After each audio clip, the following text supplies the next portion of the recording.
오늘의 말씀은 우리의 모든 행실을 아시는 하나님입니다. 우리의 모든 행실을 아시는 하나님, 본문의 말씀 같이 보도록 하겠습니다. 히브리서 4장 13절입니다. 히브리서 4장 13절 같이 읽도록 하겠습니다. 앞에 보시고 시작. 그분의 눈앞에서 드러나지 아니하는 창조물이 하나도 없고 모든 것이 우리와 상관하시는 그분의 눈에 벌거벗은 채 드러나 있느니라. 그분의 눈앞에서 드러나지 않은 창조물이 하나도 없다고 합니다. 성경에서. 그래서 우리가 벌거벗은 것처럼 다 드러난다는 거예요. 그러니까 그분께서 하나님께서 우리를 모두 다 우리의 모든 것 하나하나 행실을 다 아신다고 성경에서는 이렇게 말을 하고 있습니다. 하나님께 숨길 수 있는 게 있겠습니까? 하나도 없겠죠. 하나도 없습니다. 그러니까 우리는 어떤 행실을 할 것인지 우리가 조심해서 해야 되고 하나님을 두려워할 줄 아셔야 됩니다. 그런데 그러면 하나님은 우리가 못 속여요. 인간이. 근데 인간이 다른 인간을 속일 수가 있습니까? 아주 잘 속여요. 그죠? 인간이 인간을 아주 잘 속입니다. 그래서 특히 제가 보면 세상을 보니까 이렇게 사람들이 다른 사람을 속이는 거 사람들은 멍청한 사람이 결코 다른 사람 못 속입니다. 그죠? 아주 똑똑한 사람들이 속여요. 그래서 또 아주 크게 속이더라고. 보니까 이번 기사를 보니까 이런 사람이 있어요. 이런 여자. 보세요. 사진 한번 보세요. 얼마나 예쁩니까? 그죠? 아주 똑똑해 보이죠? 맞습니다. 굉장히 똑똑한 사람이에요. 이 사람은 뭐 여자 스티브 잡스라고도 하고요. 세계에서 가장 성공한 여성이라고 이렇게 불렸던 사람인데 엘리자베스 홈즈라고 합니다. 이름이.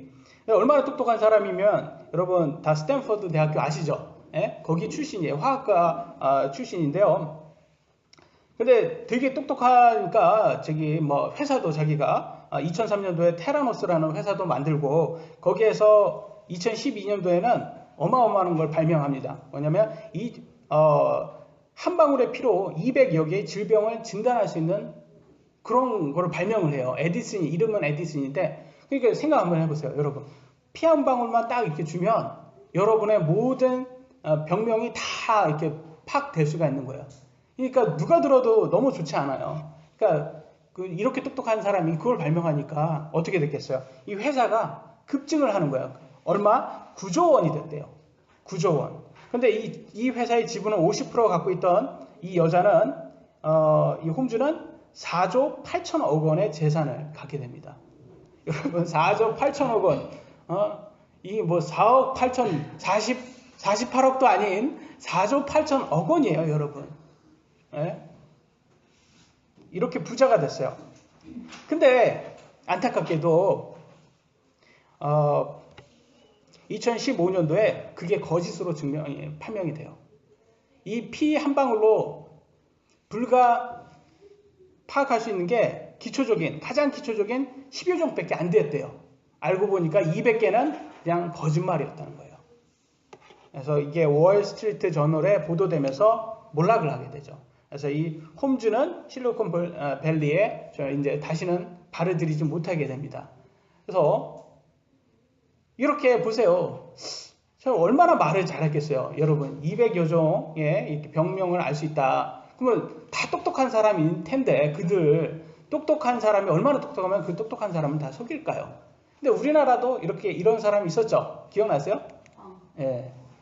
이 황우석 박사라고 2004년도에 인간 체세포를 이용해서 배아줄기 세포를 성공했다고 논문을 조작해서 냅니다. 그래서 그때 장난 아니었잖아요. 이 사람 한국에 그래서 이 황우석 박사 근데 나중엔 다 조작으로 다 드러나가지고 결과적으로 지금도 더 활동을 못하게 되죠. 이 모두가 지금 최고의 엘리트들 아닙니까? 근데 거짓말을 참 잘해요. 하나님이 주신 이 능력, 이 똑똑한다는 것은 이건 하나님이 주신 거거든요. 여러분 저는 그래요. 부모의 입장에서 우리 자식들에게 공부 열심히 해라서 좋은 대학 가라 이렇게 하지 말라고 저는 말씀을 드리고 싶어요. 왜냐하면 DNA가 크게 안 바뀌더라고요. 부모가 똑똑해야지 아이가 좋은 대학 갑니다. 여러분 부모가 좋은 대학 갔어야지 아이도 좋은 대학 가는 거예요. 그래서 자기도 못 갔으면서 아이한테 너 좋은데 너 서울대 가 그러면 이거는 지금 꼭 거저 먹으려고 하는 거예요. 본인이 서울대 간 다음에 아이들한테 서울대 가라고 해야 되겠죠. 그래서 저는 제 아이한테 그렇게 공부 열심히 하라고 얘기도 안 합니다. 왜냐면 필요하면 자기가 알아서 한다고 생각을 하고 굳이 또 공부 안 해도 돼요. 세상에 먹을 게 먹고 살려는 게 여러 방법이 있습니다. 또 공부는 하나님께서 이런 것도 다 지식도 준 거예요. 능력이 줬는데 이 사람들은 자기를 위해서 썼겠죠. 더 연구비를 더 많이 지원받기 위해서. 근데 성공했으면 그 거짓이 탄로나지 않았으면 지금도 많은 사람한테 영광받고 있겠죠. 예? 이렇게 살았을 거예요. 근데 이 사람들이 그런데 다 보면 지금도 우리를 속인 사람들이 너무 많아요. 성공했던 사람들인데 알고 보면 다 속이는 사람들이에요. 우리가 지금 아직 탈로 안 나가지고 성공했고 우리가 영광을 그들에게 주고 있습니다. 근데 이런 사람들의 대부분 말들을 너무 잘해요. 뭐 외모도 출중하지만 다 외모도 출중하지만 말을 기가 막히게 잘합니다. 그래서 우리를 속이는 거예요. 그래서 우리는 말 잘하는 사람들을 조심하라고 성경에서 나와요. 한번 보도록 하겠습니다. 로마서 16장 18절 같이 읽어볼까요? 시작.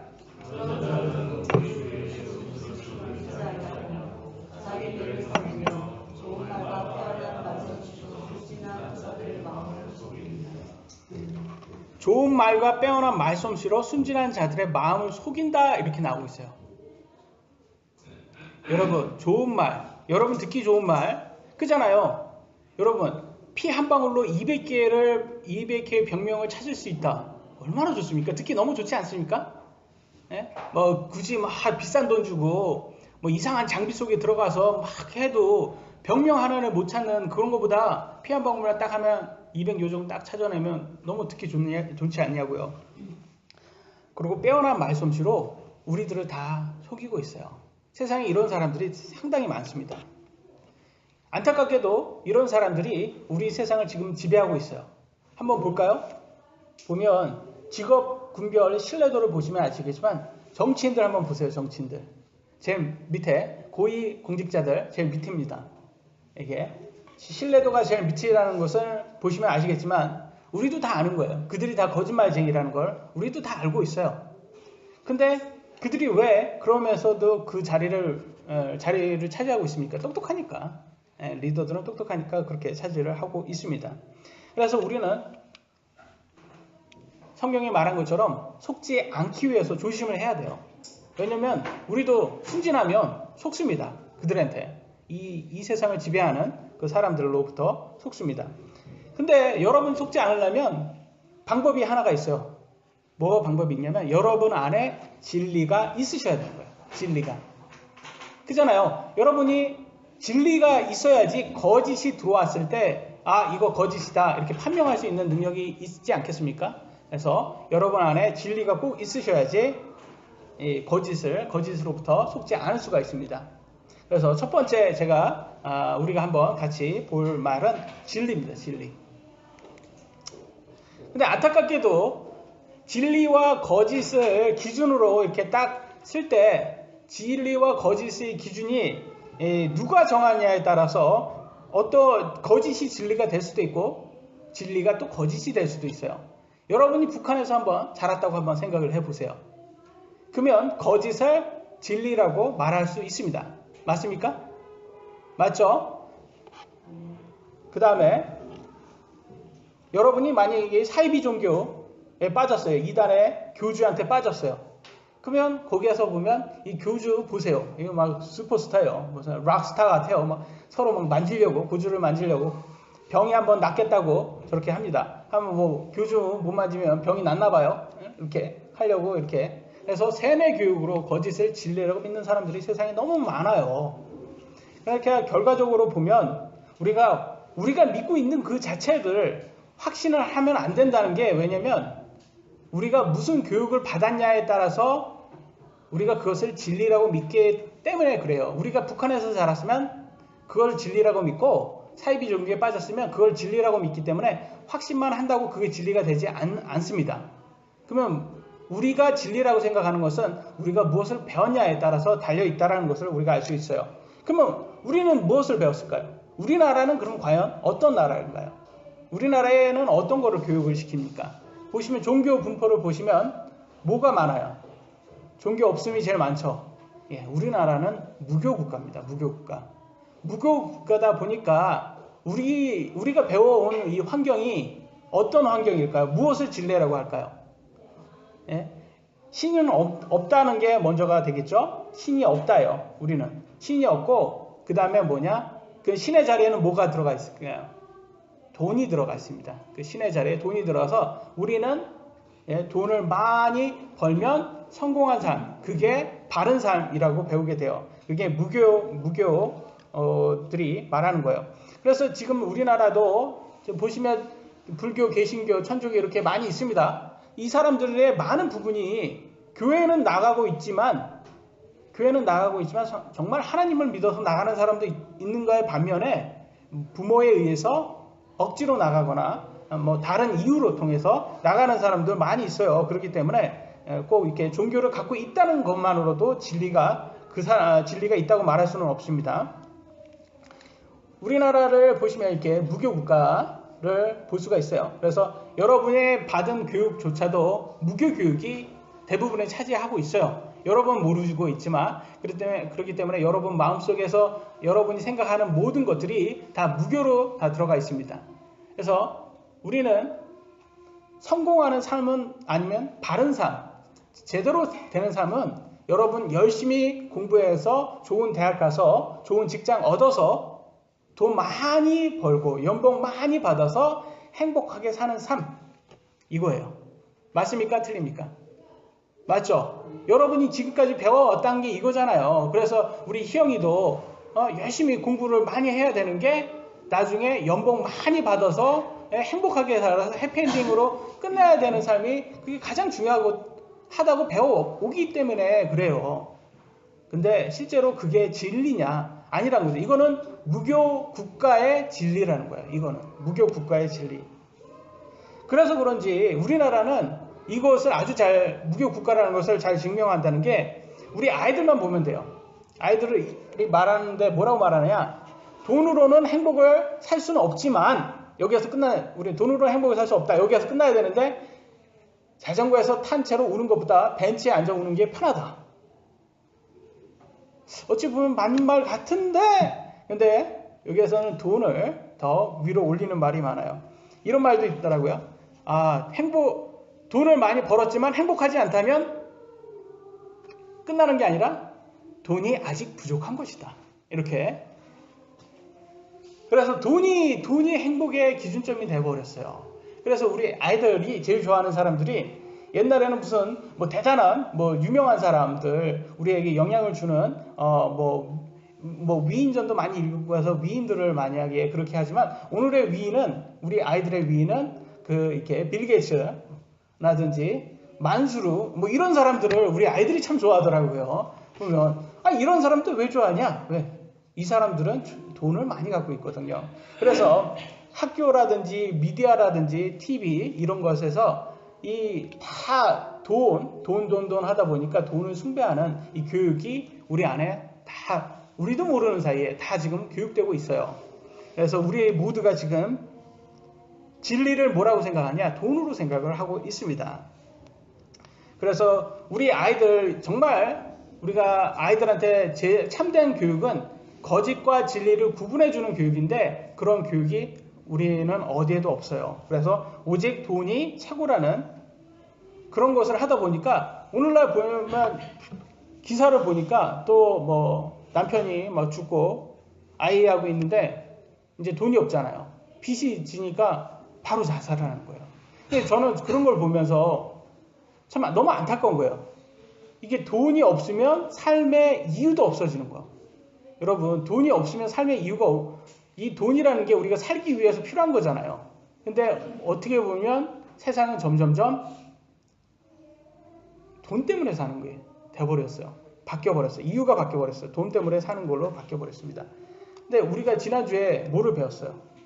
지난주에 마태복음 13장 22절에 가시나무 씨에 대해서 배웠는데 거기에서 재물의 속임수라고 성경은 말하고 있어요. 재물의 속임수. 이 돈이라는 게 지금 이 땅에 살 때는 참 좋아요. 편하고. 그죠? 여러분에게 좋은 걸 많이 줍니다. 근데 이게 다 좋다 이렇게 세상은 말을 하고 특히 무교 국가인 우리나라에서는 그렇게 배우고 있지만 사실 성경에 의거하면 이 땅에서는 좋지만 이 땅 후에서 여기에서 걸려요. 뭐에서 걸리냐? 우리가 7, 80년 살고 딱 죽잖아요. 그러면 둘째 사망이 온대요. 둘째 사망에서 돈이 우리를 구출해주지 못한다고 성경은 말을 해줍니다. 그래서 재물의 속임수예요. 재물이 이 땅에서 좋아 보이지만 결국 속인다. 왜? 둘째 사망에서 우리를 구해줄 수 없기 때문에. 그러면 우리가 정말 참 진리를 알아야 되잖아요. 그러면 성경에서 참 진리를 무엇인지 뭐라고 얘기하는지 한번 보도록 하겠습니다. 성경 요한복음 1장 17절 한번 보도록 하겠습니다. 제가 간단히 읽겠습니다. 요한복음 1장 17절에는 진리는 예수 그리스도를 통해 왔기 때문이다. 그래서 진리가 누구를 통해서 왔어요? 예수 그리스도. 그 다음에 요한복음 14장 6절 예수님께서 이르시되 내가 진리요. 지금 누가 진리입니까? 예수님이 진리예요. 예수님이 진리를 가져왔을 뿐만 아니라 예수님 자체를 진리라고 말합니다. 에베소 4장 21절 진리가 예수님 안에 있는 것. 진리가 어디 있어요? 예수님 안에 있어요. 그 다음에 그분의 말씀이라고 말합니다. 그러니까 여기에서 우리가 알 수 있는 게 진리는 곧 예수님이고 예수님이 가져왔고 예수님 안에 있고 진리는 그분의 말씀이다 라는 것을 우리가 알 수가 있습니다. 그렇습니다. 여러분, 진리는 성경이에요. 하나님의 말씀, 예수님의 말씀이 진리라는 것을 우리가 알 수 있습니다. 우리가 처음 제목이 뭐였죠? 하나님 모든 걸 다 아신다고 그랬잖아요. 그리고 우리가 하나님을 속일 수 없다고 그랬잖아요. 근데 하나님은 진리시고 우리는 다 뭐라고 나오냐? 성경에 로마서 3장 4절 사람은 다 거짓말쟁이라고 말하고 있습니다. 하나님은 또 여기에서는 진실이라고 표현했지만 하나님은 진실 또는 진리, 그 다음에 우리는 다 거짓말쟁이에요. 그래서 여러분 선택하셔야 돼요. 여러분 무교 교육을 받고 온 우리들은 자칫 잘못하면 우리 마음속에서 이 돈이라든지 물질이라든지 아니면 세상에서 말하는 그런 것을 추구하게 됩니다. 그러나 우리가 성경을 추구하게 되면 성경의 진리, 하나님, 예수님의 말씀을 우리가 가져가게 돼요. 우리가 처음에 이 똑똑한 사람에 대해서 한번 봤어요. 똑똑한 사람이 연구비를 더 지원받기 위해서 거짓말을 했어요. 그죠? 거기에서 들켰으니까 창피당했지만 들키지 않았으면 지금도 성공해서 잘 살았겠죠. 그러나 하나님께는 속일 수 있습니까? 이 사람들이? 사람은 속일 수 있어도 하나님은 못 속여요. 그렇기 때문에 그들도 역시 그거에 대해서 심판을 받게 됩니다. 그래서 성경에서는 그 누구도 심판을 피할 수 없다라고 말을 합니다. 한번 보도록 하겠습니다. 로마서 2장 2절 같이 읽어보도록 하겠습니다. 시작!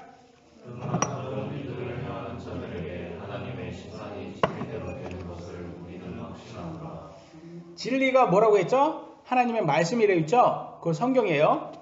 성경의 말씀 나온 대로 하나님의 심판이 그들에게 있다라고 말하고 있어요. 누구에게? 그들은 거짓말을 따르는 사람들, 거짓을 따르는 사람들에게 있다라는 거예요. 그러니까 우리도 조심해야 되는 거예요, 여러분.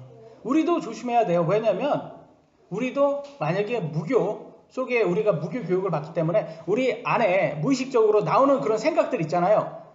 그게 사실은 알고 보면 우리가 배워왔던 이 무교 교육 때문에 나오는 것들이 되게 많아요. 그래서 우리는 맞다고 생각하지만 사실 여러분 우리 자신도 믿으면 안 돼요. 우리의 생각도 믿으면 안 돼요. 그것이 성경과 다르다면. 그래서 성경 말씀을 오직 믿으시는 분들이 되셔야 됩니다. 왜냐하면 심판이 찾아온다고 나와 있습니다. 그래서 우리가 두 번째 우리가 볼 심판입니다. 심판에 대해서 제가 한번 간단하게 보겠습니다. 고린도전서 3장 11절로 15절 기니까 제가 읽겠습니다. 아무도 이미 놓은 기초 외에 능히 다른 기초를 놓을 수 없나니 이 기초는 곧 예수 그리스도 신이라. 그래서 우리의 믿음의 기초는 무엇입니까? 믿음의 기초는 예수 그리스도예요. 불교도 아니고요. 천주교도 아니고 오직 예수 그리스도, 예수님이에요. 예수님만이 오직 우리의 믿음의 기초세요. 그러니까 여기에서 기초가 바뀌면 여러분이 더 이상 크리스찬이 아니라는 거예요. 성도가 아니라는 거예요. 기독교 아니라는 거예요. 그래서 믿음의 기초는 변할 수가 없습니다. 그래서 여기에 이 심판에 대해서 어떤 심판인지 우리가 볼 거예요. 이거는 믿는 자의 심판이라는 걸 알 수가 있어요.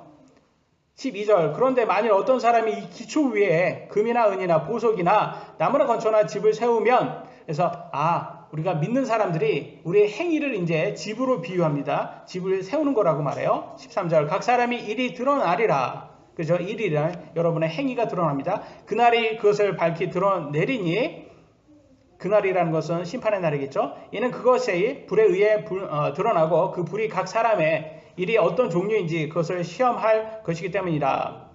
14절, 어떤 사람이 그 기초 위에 세운 일이 남아있으면 그는 보상을 받고 어떤 사람의 일이 불타면 그는 보상의 손실을 당하리라. 그러나 그 자신은 구원을 받되 불에 의해 받는 것 같이 받으리라. 그래서 심판에 대해서 나와 있어요. 여러분, 심판은요, 딱 두 종류의 심판이 있어요. 우리가 여러분 기억날지 모르겠는데, 둘째 사망에 대해서 부활절날 둘째 사망을 공부할 때 요한계시록 20장 12절에 나왔죠. 책들과 책이 있다는 것을 공부했어요. 기억나세요? 책들은 무엇을 주관한다고 했죠?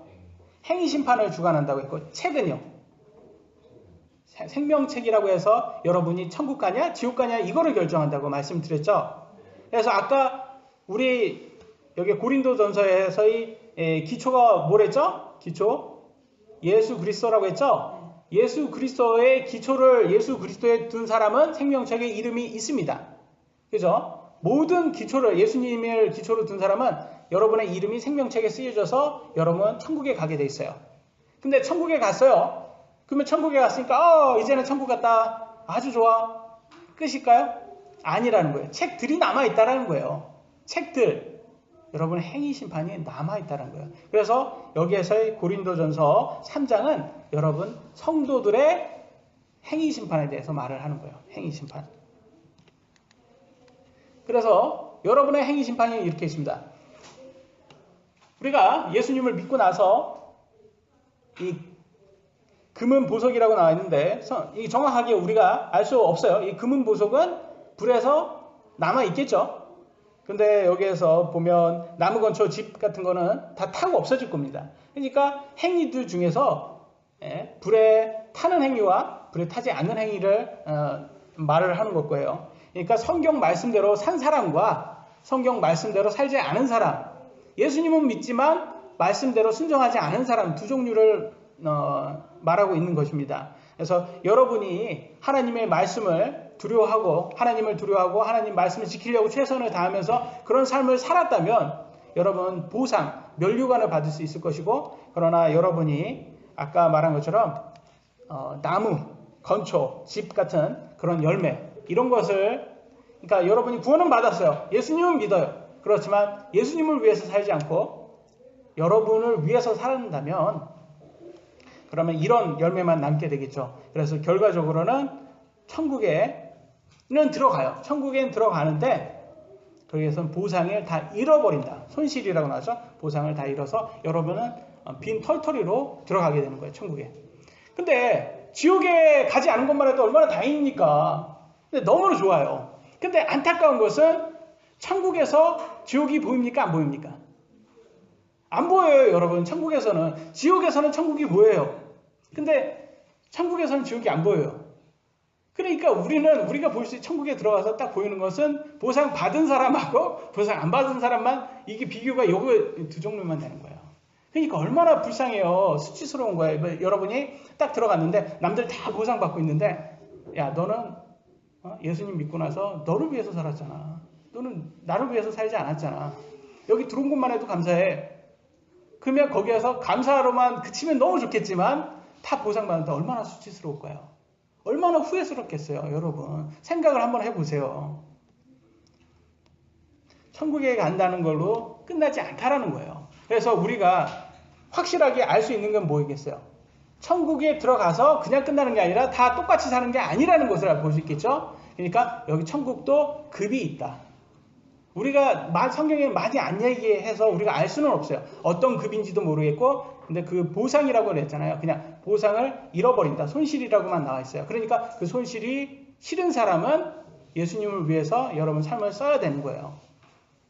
그래서 생각을 한번 해보세요. 여러분들 어떤 사람은요, 같이 예수님을 믿었어요. 근데 그 사람의 삶을 예수님을 전하는데 헌신한 사람이 있어요. 그죠? 근데 어떤 사람은 예수님은 믿지만 소극적으로 그냥 자기 일만, 예수님의 일은 별로 관심 없고 자기 일만 열심히 한 사람이 있어요. 이 둘을 똑같이 대우한다면 그게 더 공평하지 않은 거겠죠. 그죠? 그래서 하나님은 그거에 합당하게 한다고 나와 있어요. 그래서 저는 이런 말을 해요. 우리가 지금 흙수저로 태어났어요. 여러분 솔직하게 얘기했잖아요. 우리 흙수저로 태어났잖아요. 솔직히 뭐 여기에서 불만을 가지신 분들을 뭐 집에 다 수영장 하나씩 갖고 있고, 뭐 2, 3층 집에서 다 살고 있고 그런 집 사시는 분 있으세요? 이따 하면 제가 또 바꾸려고. 그래서 다 흙수저나요. 우리가 솔직히 흙수저인데 여러분 선택해서 흙수저입니까? 아니죠. 하나님이 다 선택한 거예요. 우리가 태어날 때. 근데 저는 그렇게 생각해요. 하나님께서 7일 80년이에요. 인생. 영원한 인생에 비하면 7일 80년은 별거 아니에요. 짧은 인생이에요. 여기에서 흙수저냐 금수저냐 이게 중요한 게 아니라는 거예요. 여기에서 우리가 하나님이 정해준 이 삶에서 어떻게 우리가 행위를 갖고 있냐에 따라서 정말 영원한 생명이 정해진다는 게 이게 공평한 하나님이라는 거예요. 저는 금수저로 태어나지 않은 게 감사해요. 왜냐면 금수저로 태어났다면 저는 분명히 지금도 열심히 그 돈을 쫓고 살았을 거라는 거예요. 근데 다행히 뭐 꼭 흙수저로 태어나서 하나님을 따르는 건 아니지만 믿음이 생기고 하나님을 쫓아서 지금 7, 80년 지나면 지금 이 천국에서 하나님이 주는 보상을 기다릴 수 있다라는 이 소망을 가질 수 있다라는 게 이게 정말 참 삶이 아닌가 싶습니다. 그래서 진리를 꼭 따르는 사람이 되셨으면 좋겠어요. 근데 어떤 사람들은 그래요. 이 땅에 살면서 너무 치이고 세상에 유혹이 너무 많다 보니까 너무 정말 예수님 일을 하는 게 너무 힘듭니다 하시는 분들이 있을 수 있어요. 맞아요. 이건 거짓말이 아니에요. 맞습니다. 그러나 우리가 믿음이 부족해서 그렇지 우리가 믿음을 조금 더 갖고 하나님의 일에 참여를 하잖아요. 그러면 하나님께서는 이 유혹을 쌓을 수 있는 힘을 더 주신다고 약속을 해 주셨어요. 그래서 한번 실천하기가 힘들어서 그렇습니다. 그렇지만 하나님과 동행하시기를 원해요. 그래서 여러분 하나님과 동행해 주시면요. 여러분 뒤를 딱 인생을 딱 산 다음에 뒤를 돌아보시잖아요. 그러면 내 능력으로는 할 수 없는 대단한 일을 했구나. 이 하나님이 하셨구나. 이런 걸 발견할 수 있습니다. 정말 그렇습니다. 제가 여기 양산에 왔을 때 여기 지금 제 앞에 있는 계시는 분들 아무도 몰랐어요. 그잖아요. 맞지 않습니까? 아무도 몰랐어요. 그래서 제가 지금 이렇게 사역을 하는데 그래도 너무 감사하게 이렇게 오셔서 이렇게 사역도 하시고 또 예수님도 믿고 이렇게 또 믿음 생활도 하시는 분들도 있고 이런 것을 제가 뒤를 돌아서 봤을 때는 나의 능력으로 할 수 없는 거를 다 하시는구나. 하나님이 하신 거예요. 여러분도 한번 생각을 해보세요. 여러분이 몇 년 전에 예수님 믿기 전에 한번 생각해 보세요. 여러분이 과연 예수님을 믿을 수 있었냐? 하나님이 하신 거예요. 그러니까 우리 하나님께 감사하고 하나님께서 주시는 이 기회를 절대 놓쳐서는 안 됩니다. 마지막입니다. 평안에 대해서 한번 보도록 하겠습니다. 마지막 평안이에요. 요한복음 14장 27절 같이 읽어보도록 하겠습니다. 시작. 너희에게 평안을 남기노니 곧 나의 평안을 너희에게 주노라. 세상이 주는 것과 달리 내가 너희에게 주노니 너희는 마음에 근심하지도 말고 두려워하지도 말라. 예수님께서는 평안을 주신다고 우리에게 약속했고 이 평안은 세상에서 주는 것과 다르다고 말을 하고 있어요. 어떻게 다를까요? 한번 보도록 하겠습니다. Peace. I'll live with you. 이렇게 나왔어요. 이 peace, 하나님의 평안은 과연 뭐길래 세상이 주는 평안과 다를까? 그것은 우리가 아까 말한 우리 무교 국가에서 배워왔던 이 교육 때문에 그거의 차이라고 볼 수 있어요. 우리는 성경에서는 계속 이렇게 돈을 무슨 신이라고 나왔죠? 돈신을? 만몬이라고 우리가 배웠죠?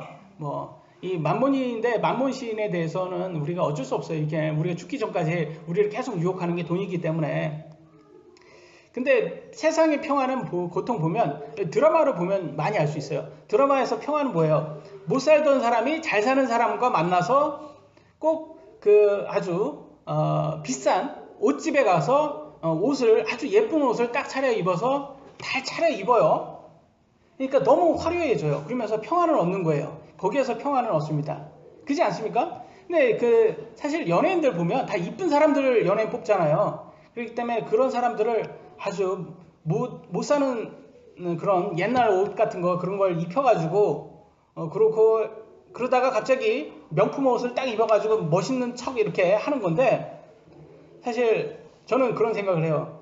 그 명품 옷을 제가 입었다면 그렇게 화려해질까라는 생각에 의문을 갖습니다. 그러니까 그거는 명품 옷 때문에 화려한 게 아니라 연예인들이 잘생기고 예뻐서 화려한 거예요. 그런 거에 속지 마세요. 그래서 제가 웃기려고 지금 하는 소리인데 별로 반응이 별로 좋지 않습니다. 그래서 빨리 지나가겠어요. 제가 말씀드리고자 하는 것은 이 세상의 평화는 물질에 있다. 그래서 물질을 우리가 더 많이 얻었을 때 그 평안, 그 말은 뭐냐? 물질이 빠져나가면 이 평안도 같이 빠져나가요. 그죠? 근데 하나님의 평안은 물질에 없어요. 어디 있어요? 하나님의 말씀이 있어요. 그러니까 하나님의 말씀은 영원히 변하지 않아요. 그러다 보니까 우리가 환경이 갖고 있던 갖고 있지 않던 우리의 평안은 변하지가 않는 거예요. 하나님이 주신 이 평안만, 아니 믿음만 변하지 않는다면. 근데 오늘 세상 사람들도 그것을 어떻게 좀 눈치를 챈 것 같아요. 물질의 소망을 두지 말아야 된다. 특히 행복이라든지 평안이라든지. 그걸 그거를 좀 어떻게 보면 해탈을 한 연예인들이 있어요. 그때 그런 사람들이 하는 게 있습니다. 뭐겠어요? 미니멀 라이프. 아시죠? 좀 적게 사는 거예요. 좀 버리자. 우리가 너무 많은 걸 가지니까 우리가 옛날에는 너무 없어서 힘들었던 것 같은데 너무 많이 가져보니까 더 힘들더라. 그러니까 하나씩 버립니다. 버리면서 이 사람들이 행복해져요. 예전과 같이 못했던 행복을 찾았어요. 이런 사람들이 많이 나와요. 근데 이 사람들이 착각하는 게 있어요. 이 사람들이 착각하는 적게 있어서 행복한 게 아니에요, 여러분. 적게 있으는 이 트레이닝을 하면서 보면서 물질에 이 평안이 있는 게 아니구나라는 것을 깨달은 거예요. 그 사람들이. 그러면서 행복해지는 거예요. 근데 이건 간접 평안이라고 볼 수가 있는 거예요. 진짜 평안은요, 물질에 그냥 없는 걸로 끝쳐서는 안 돼요. 진짜 진리, 하나님의 여러분 믿음으로 그 안에 믿음을 두셔야지만 진짜 평안이 오게 됩니다. 예수님 말씀에. 근데 세상은 이렇게 하는 사람들도 있는가 반면에 실제로 이쪽이 더 강하죠. 이쪽이 더 강해요. 또 이쪽에 딱 보면 뭐가 돼요, 여러분? 꼭 드라마 세트장 같지 않습니까? 보면 꼭 이런 데 혼자 살더라고요. 이제 나오는 사람들 보면 이 정도점은 갖고 있어줘야지 이렇게 예쁘게 이렇게 꾸며줘야지 되는 거예요. 여기 안에서 평안을 얻고 보면서 이렇게 사진 같은 것도 이렇게 찍잖아요. 되게 화려하게. 그래서 꼭 회의실 같은 거실, 그다음에 식당 같은 부엌 키친을 갖고 있고 무슨 드레스룸은 무슨 옷집 꼭 이렇게 옷집 아주 명품 옷집 같은 그런 드레스룸을 갖고 있으면서 요즘 인터넷으로 이렇게 사진 찍어가지고 이렇게 인생의 자랑을 하시는 연예인들이 종종 있으시더라고요, 보니까. 근데 그렇게 열심히 물질의 소망을 두고 평안을 두고 사시는 분들이 왜 끝에 가보면 꼭 알코올 중독, 이렇게 술을 많이 먹고 운전을 해가지고 술은 마셨는데 음주운전은 안 했다. 이런 말씀을 많이 하시는 분들이 있고, 또 마약을 많이 하셔가지고 이렇게 또 들어가시는 분들이 있어요. 왜 그러겠어요? 많은 걸 가졌는데 왜 술이라든지 마약을 그렇게 할까요? 공허한 거예요, 공허한 거. 물질을 많이, 물질을 갖기 전에는 물질을 가지면 나는 평안할 거라고 생각한 거예요. 믿음으로 그들이 지켜왔어요. 근데 물질을 딱 가져보니까 평안하지 않은 거예요. 그러니까 깨달은 거예요. 공허하구나. 그렇습니다, 여러분. 여러분이 하나님의 평안을 두지 않고 우리 예수님께 평안을 두지 않으면 세상에 주는 평안은 물질에 있기 때문에 공허해요. 거기에서 아무리 많은 것을 가져도. 그래서 예수님은 이렇게 말씀하십니다. 마태복음 11장 28절 같이 읽어볼까요? 시작. 수고하고 무거운 짐진 무겁게 찾아라. 너희는 내게로 오라. 내가 너희에게 안식을 주리라. 그래서 예수님께서는 그랬으면 이렇게 말했습니다. 나한테 와라.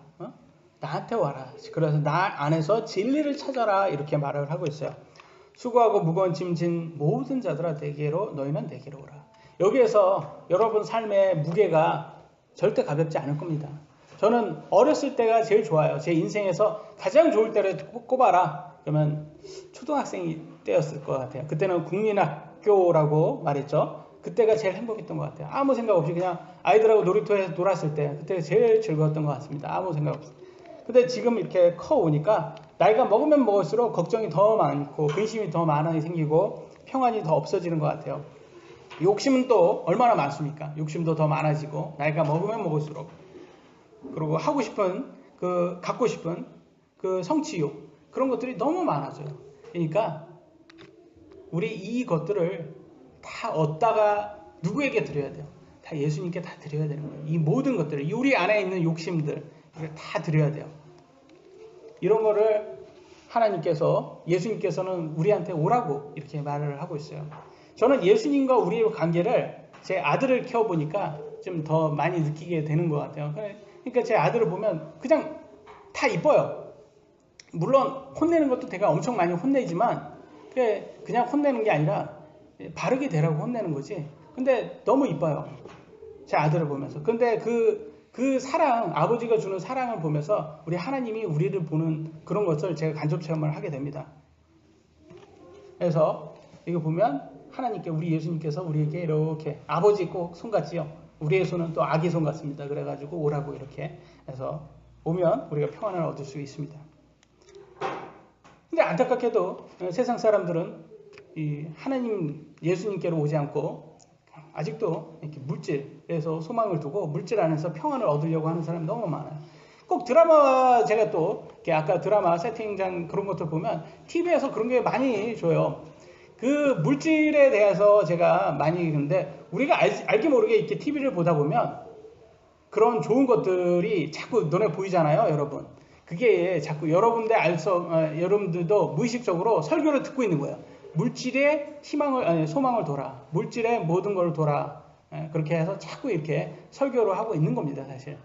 그래서 드라마 보니까 어떤 사람이 이렇게 있는데 너무 이 사람은 잘 중산층이에요. 집도 있고요.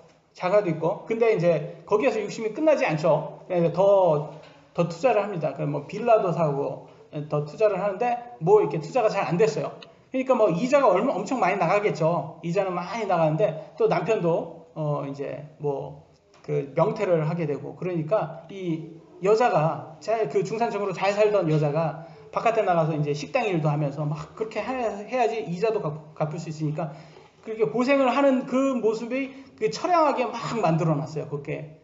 근데 그게 진짜 처량한 게 아니거든요. 욕심 하나만 버리면 그 욕심 하나. 이제 그냥 욕심 하나만 버리면 다 해결될 것을 욕심을 못 버리니까 그렇게 끝까지 가더라고요.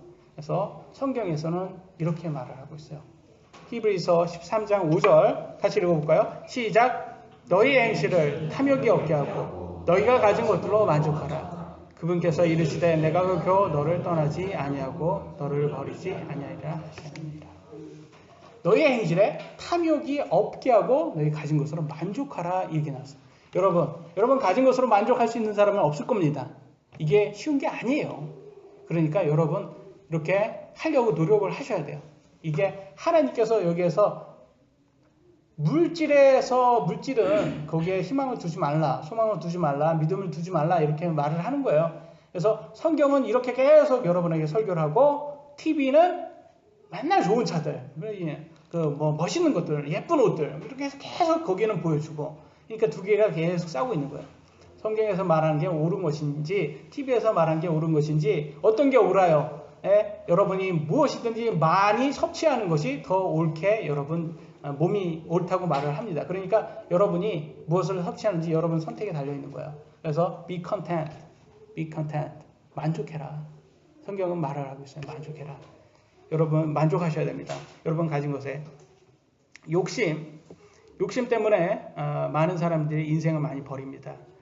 하나님은 우리의 모든 행실을 안다고 성경은 말을 하고 있어요. 그리고 예수님이 진리라고 말씀하셨고 예수님 안에 진리가 있고 예수님이 진리를 가져왔고 예수님이 진리고 그리고 그분의 말씀이다라고 말을 했습니다. 그분은 우리의 또 심판을 하신다고 말씀했어요. 믿는 자의 심판과 믿지 않는 자의 심판 둘 다 있다고 말했어요. 그리고 진리대로 하나님께서 심판하신다고 말씀하셨어요. 그러면 여러분 이런 말씀을 들었으니까 여러분 선택의 길로에 쓰실 겁니다. 여러분이 하나님 말씀을 두려워하고 엄격히 그분의 말씀을 지키려고 노력을 해서 아까 말한 이 보상을 얻고 천국에 갈 수 있을 것인지 그러려면 평안이 있어야 되겠죠. 그래서 여러분이 하나님 말씀을 잘 지키고 끝까지 예수님 재림 때까지 끝까지 믿음을 지킬 수 있을 것입니다. 여러분이 성경 말씀대로 살려고 노력을 한다면, 여러분 가진 것으로 만족을 하려고 한다면, 그러려면 여러분들이 우리가 지켜야 되겠죠. 하나님 말씀대로 순종해야 되겠죠. 그래서 우리가 열심히 기도하고 하나님 말씀에 순종하려고 노력하는 수밖에 없어요. 정답은 여러분 안에 이미 있습니다. 하나님 말씀을 통해서. 그렇기 때문에 우리가 저절로 우리가 하려고 노력하지 않는데도 되는 건 없어요. 우리가 하려고 하셔야 돼요. 그것이 믿음입니다. 여기까지 하도록 하겠습니다.